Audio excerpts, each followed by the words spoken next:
여러분 안녕하세요. 포 로스터의 뉴욕 3부작에서 마지막 작품인 잠겨있는 방을 함께 읽어보도록 하겠습니다. 네, 첫 번째 문단부터 읽어볼게요. 자, 지금 생각해보면 펜쇼는 언제나 거기에 있었던 것 같다. 내게 있어서 그는 모든 일이 시작된 근원이었고, 그가 없었다면 나는 여간에서 내가 누구인지도 알지 못했을 것이다. 우리는 말을 할 수 있기도 전에 기저귀를 차고 풀밭을 기어다니는 갓난아이였을 적에 서로를 만났다. 하지만 그것은 오래전의 일이다. 우리는 자라난 뒤로 제각기 다른 곳을 떠돌아다녔으니까. 내 생각으로는 그 어느 것도 그리 이상하지 않다. 삶은 우리가 손쓸 수 없는 방식으로 전개되고 우리에게 남는 것은 거의 아무것도 없다. 삶은 우리가 죽으면 같이 죽고 죽음은 우리에게 매일같이 일어나는 그런 일이다.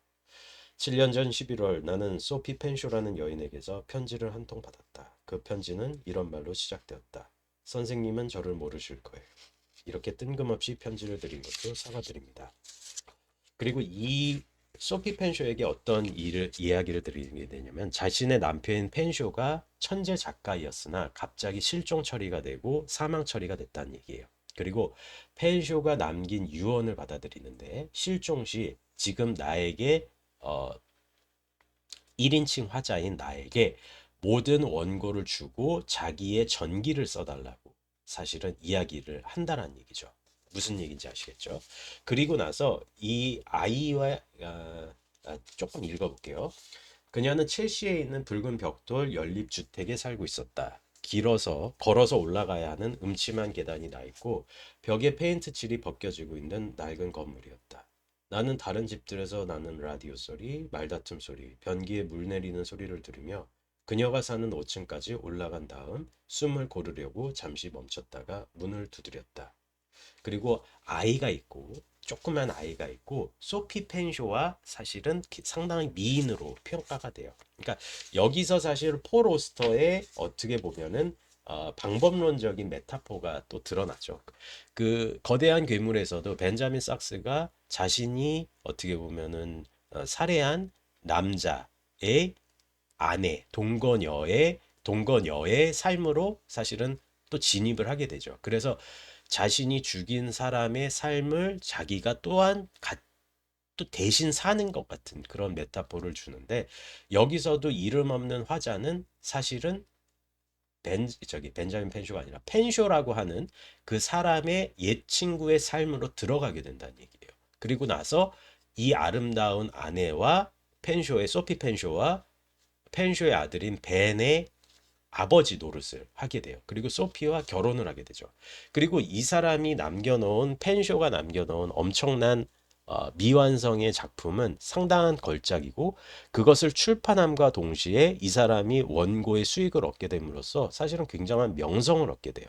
그런데 사실은 이 삶은 어떨까요? 우리가 저번 시간에 봤던 유령들이나 저저번 시간에 봤던 유리의 도시에서도 마찬가지지만 과연 내가 갖고 있는 삶의 정체성이 다른 사람의 성공이나 다른 사람의 옷에서 비롯이 되었을 때, 옷이나 어떤 외면적인 측면에서 비롯됐다라고 했을 때, 어때요? 느낌이. 이게 과연 나일까? 그리고 내가 아무리 육체적으로 편안하고 어떻게 보면은 의식주의 걱정이 없다 손 치더라도 어때요? 이게 과연 내가 지금 이것을 누리는 것이 정당한가라고 하는 정체성의 탐구에 빠지게 되죠. 그리고 이 잠겨 있는 방에서 이 화자는 점점 펜쇼가 살아있지 않을까. 살아있으면서 내가 지금 이런 식으로 누가 봐도 아름다운 소피 펜쇼와 사랑을 빠지지 않, 거의 100% 사랑을 빠질 것이라고 사실은 펜쇼는 예상을 했을 수도 있다란 얘기예요. 그리고 그 고민 끝에 이름 없는 화자, 여기서는 죄송합니다. 1인칭 주인공인 이름 없는 화자가 펜쇼의 흔적을 계속해서 추적을 하기 시작을 해요.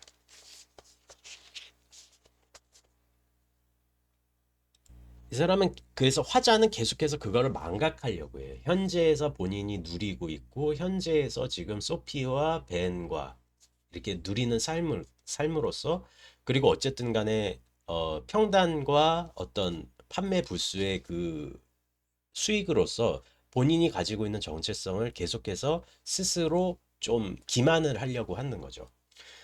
나는 현재 273쪽. 나는 현재에 전념했고 그렇게 몇 달이 지나자 조금씩 공경에서 헤어나올 수 있을 것처럼 보이기 시작했다. 그것은 여우굴 속에서 사는 것 같은 삶이었지만 소피와 벤이 나와 함께 있었고 그것이 내가 정말로 원하는 전부였다. 내가 고개를 들지 않기로 한 사실을 잊지 않는 한 우리에게 위험이 닥칠 리는 없었다. 어쩌면 나는 뭔가에 씌였거나 사로잡혀 있었던 것인지도 모른다. 하지만 그런 조짐은 펜쇼가 살아있을 거라는 그런 조짐은 내게 무슨 일이 일어나고 있다는 것을 알려줄 실마리는 전혀 없었다. 이제는 일상생활이 내 삶을 가득 채우고 있었다. 그리고 이 사람이 추적 끝에 뭐 또 스틸먼이라는 이름이 나오기도 하고 또 이러거든요. 그러니까 엉켜 있어요. 유리의 도시에서 뭐 스틸먼이었잖아요. 그 버지니아 스틸먼 누구였지? 어떤 스틸먼이었지? 어쨌든 스틸먼이라는 헨리 스틸먼이었던 것 같은데 피터 스틸먼이었던 것 같아요. 그러니까 이런 식의 또 스틸먼이라는 이름이 나오는데 어쨌든 간에 이 사람은 찾아내요. 한번 읽어볼게요. 문에는 반구 모양으로 생기고 가운데에는 손잡이가 달린 녹슨 금속재 초인종이 붙어 있었는데 내가 손잡이를 붙들자 누군가 구역질하는 소리가 들렸다.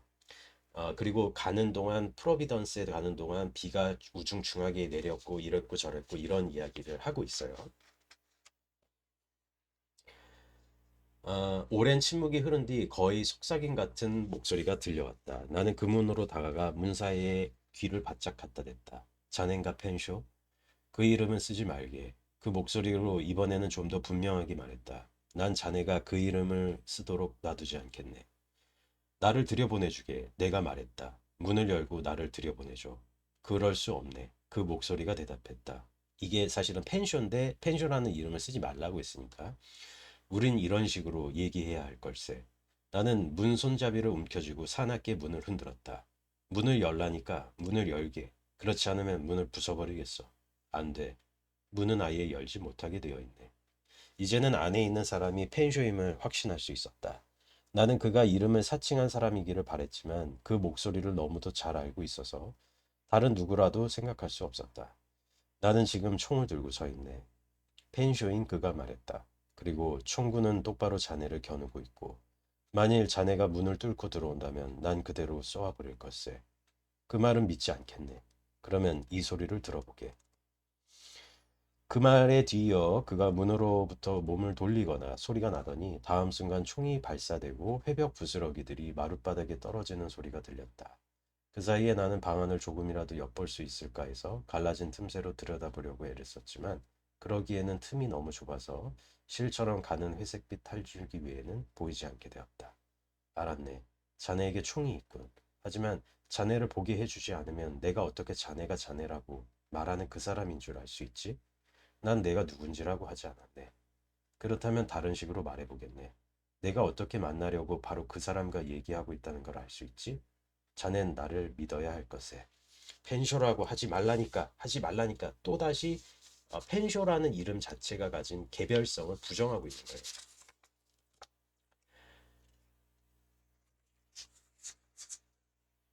그리고 나서 이 사람이 방황을 했던 이야기를 하고 있죠.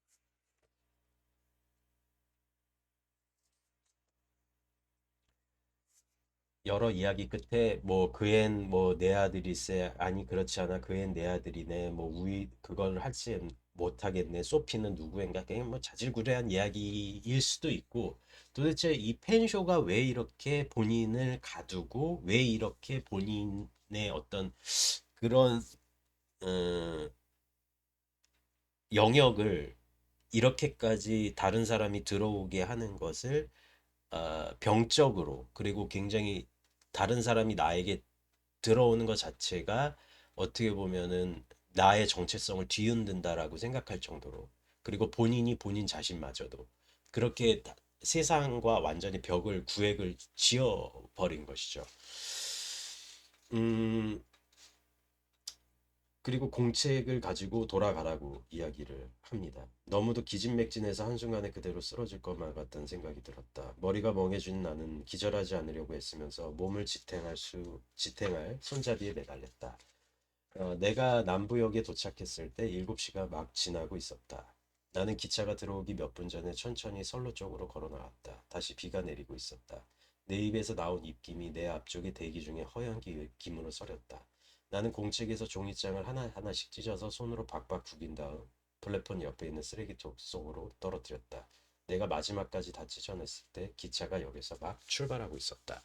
그러니까 이게 어떻게 보면은 펜쇼가 어떤 의미에서는 최종 반전으로 유리의 도시도 그리고 유령들도 다 자기가 썼다라고도 고백을 하거든요. 그리고 세 이야기는 내가 깨달은 어떤 지점에 대한 변주곡이다라고 이야기를 해요. 그리고 화자는 끝까지 이름을 밝히진 않지만 우리가 사실은 이 글에서 첫 번째 유령의 도시에서 다니엘 퀸이 전화를 받자마자 폴 오스터라고 하는 폴 오스터 시세요라고 오해를 받죠. 그런 다음에 1년의 스틸먼 부자의 1년의 일을 가지고 본인이 어떻게 보면 정신이 잃을 정도로 의무감에 사로잡혀서 그 같은 탐정 역할을 맡았고 그리고 폴 오스터한테 다시 전화를 걸면서 그 공책을 전해주는 것으로 끝났고 유령들에서는 사실은 감시하는 사람이 나를 감시하고 있었고 그 감시하는 사람이 사실은 나의 고용주였고 감시하는 행위 자체가 자기 파괴 행위였다라고 하는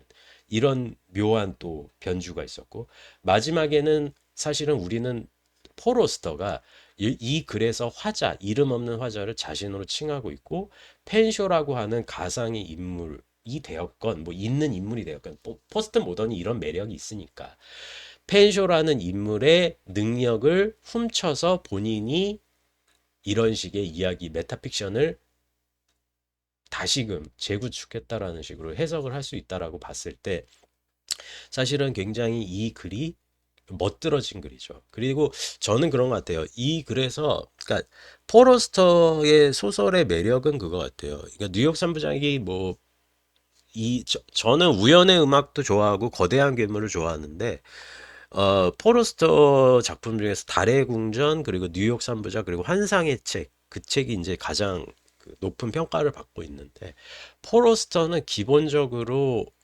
그냥 읽어도 재밌는 것 같아요. 그냥 읽어도 재밌고 이거를 포스트 모던으로 해석할 수도 있고 그 매력이 동시에 있는 것 같아요. 그러니까 재미와 작품성 그리고 예술성까지 다 잡은 그런 작가였고 뉴욕 삼부작은 사실은 폴 오스터의 그 문학 세계에 있어서의 어떤 뭐 방법론적인 바이블이다 뭐 이렇게 봐야 할 정도로 대단히 그 탄탄한 어, 구성력과 또 거기서 이탈을 하는 지점. 그러니까 뭐 나보코프가 오스터랑 드릴로나 몇 명 그 작가를 굉장히 그 부러워했다. 그러니까 부러웠다기보다 나보코프가 뭐 조금 더 위지만 훨씬 조금 그런 작가로서는 위지만은 이 포로스터가 가지고 있는 이런 재치적인 측면은 나보코프도 상당히 질투를 느꼈다라고 하더라고요. 그러니까 문학적인 내용적인 완결성이면서 그 시대적인 사조로서의 그 포스트 모던까지 치고 나가는 그런 지점에 있어서는 대단히 빼어난 작가가 아니었나 그렇게 생각을 하고 글 쓰는 행위 자체에서 대단히 즐거움을 많이 받으신 분 같아요. 이 오스터 선생은. 그래서 조금 뭐 77살로 이렇게 돌아가신 걸로 알고 있는데 그래도 폴 오스터의 그 문학 세계가 뭐 이렇게 뭐 제임스 조이스나 뭐 버지니아 우프나 뭐 이런 윌리엄 포크너나 이 정도 위치까지 가지는 않을 것이지만은 이렇게 뭐 도서관이나 이렇게 서점이나 헌책방이나 아니면 뭐 새 책이 될 수도 있고 이렇게 어떤 독자들한테 우연히 그 손에 잡히게 된다라고 하더라도 거의 대부분은 만족시키는 그런 작가가 아닐까라고 생각을 합니다. 저는 포르터 굉장히 좋아했고 뉴욕 선부자 이렇게 마지막 잠겨 있는 방을 끝으로 어, 마감을 하겠습니다. 네, 다음에 또 포로스터 좋은 작품 있으면은 소개해드리는 시간을 갖도록 하겠습니다. 네, 긴 영상 봐주셔서 감사합니다.